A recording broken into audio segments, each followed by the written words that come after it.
So, yo, what's up guys? And ngayon, darkness na lang ipapakita ko sa inyo kasi guys, sandali lang naman tong video na to.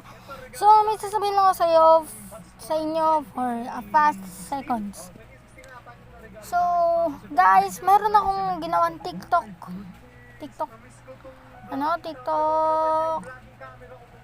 account. So, ibibigay ko yung name ng TikTok account ko at saka yung profile pic.